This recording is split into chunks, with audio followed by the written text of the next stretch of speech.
London is a city known for its grandeur, its royal heritage, and its towering cathedrals. But beneath this majestic surface lies a chilling past written in blood. For centuries, execution was not only a method of punishment in London, but a form of public spectacle, a tool of terror, and a reflection of shifting power. Today, we walk over streets where thousands met their end, their screams long forgotten, but their stories still buried beneath the cobblestones. Tyburn was once the most infamous execution site in the country. Situated near what is now Marble Arch, it hosted executions for nearly 600 years. It was here that the Tyburn tree, a triple gallows capable of hanging multiple victims at once, stood as a grotesque symbol of justice. Criminals, political rebels, and martyrs alike were paraded from Newgate Prison in a public procession before meeting their fate at Tyburn. The crowd would gather by the thousands. People sold food, children laughed, and for many, it felt like a festival. Except the main event was death. Tower Hill, by contrast, was reserved for the high and mighty. Here, nobles and traitors were beheaded in ceremonies, steeped in grim decorum. The execution of Anne Boleyn, the second wife of Henry VIII, is among the most haunting. Brought to the scaffold within the tower itself, she prayed and forgave those who condemned her before the French swordsman took her head in a single clean stroke. Her blood stained the stones of the tower, a symbol of royal betrayal that still echoes through history. But public executions didn't just punish the condemned.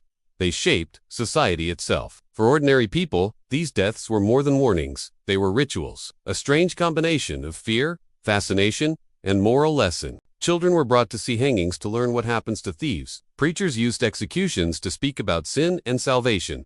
And the crowd, they came not just for justice, but for the drama. Some wept, some cheered, some laughed. In a city where poverty was rampant and crime common, the gallows became part of everyday life. A kind of grim theater that reminded everyone, from beggars to merchants, that the line between life and death was terrifyingly thin. And not all executions happened on land. In Wapping, by the River Thames, there was a place known as Execution Dock.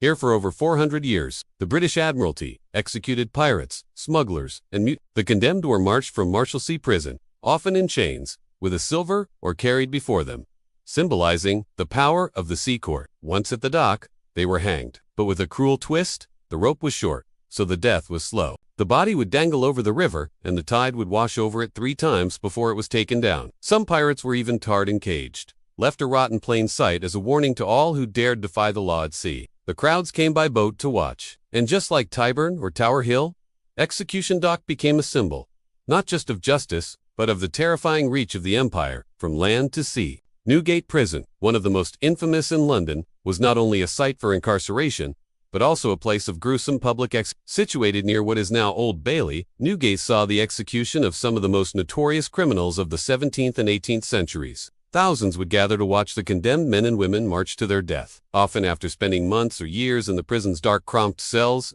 The last execution at Newgate occurred in 1902, but its legacy of horror still lingers in the stories of the people who witnessed those final moments. One prisoner's final words were recorded: "I die as a Christian, I forgive all my enemies, and I hope to meet my Maker with a clear conscience." Smithfield, a bustling market today, was once one of London's most notorious execution sites. Known for its brutal public burnings during the reign of Mary, it was here that hundreds of Protestant martyrs met their end. The most famous victim was Bishop Hugh Latimer, who, along with Nicholas Ridley, was burned alive in 1555. Their deaths are remembered for their courage and faith. Latimer's famous last words were, "Be of good comfort, Master Ridley, and play the man. We shall this day light such a candle, by God's grace, in England, as I trust, shall never be put out." Gallows Corner, located in East London, was notorious for its grim history. It was here that criminals, often highwaymen and thieves, met their fate during the 18th century. The area was an execution site for both ordinary and infamous criminals who terrorized the countryside. One witness recalled, "The sight of the swinging body at Gallows Corner was enough to silence even the rowdiest crowd." As the law's final word came crashing down with a deadly thud, further east in London, the area of Bow bore witness to multiple executions during periods of rebellion and unrest. Though less famed than Tyburn, it served as a brutal reminder that no corner of the city was safe from the long arm of justice. In one account from 1798, a pamphlet describes the public hanging of a suspected traitor. He stood tall on the scaffold, his voice unwavering, as he declared his innocence to the mob. The rope tightened, and silence fell upon Bow. Another lesser-known but grim site was Kennington Common. Between the 17th and 18th centuries, this open field saw countless public executions, especially of political A record from 1746 notes, Here was hanged a Jacobite rebel who prayed aloud for the king he served and cursed the crown that condemned him. The fields of Shepherd's Bush also carried their share of sorrow. In 1769, a group of thieves known as the Heathrow Gang were captured and hanged there.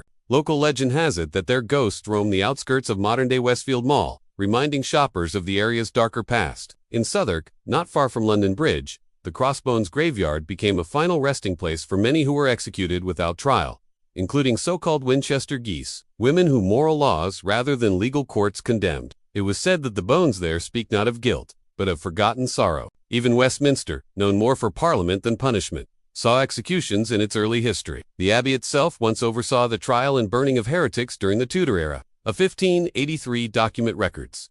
They were chained and kissed the flames with hymns upon their lips. These executions were not just events of finality, but expressions of power and control by the state. For centuries, public execution was a central part of London's culture, often used as a tool for social and political manipulation. The crowds that gathered to witness such spectacles were as much a part of the story as the condemned. Public executions served as a reminder of the laws, authority, and the consequences of defying it. Yet, they also provided a platform for the expression of rebellion, martyrdom, and, in some cases, political resistance. People came not only to witness death, but to understand what it meant to live and die under the law. Today, most Londoners walk by these sites unaware. The stones are quiet now, the gallows long gone. But if you listen closely in the silence of Tower Hill, or stroll the riverside near you might still hear echoes of the past, whispers of condemned souls, and the chilling legacy of a city built not just by royalty, but by blood.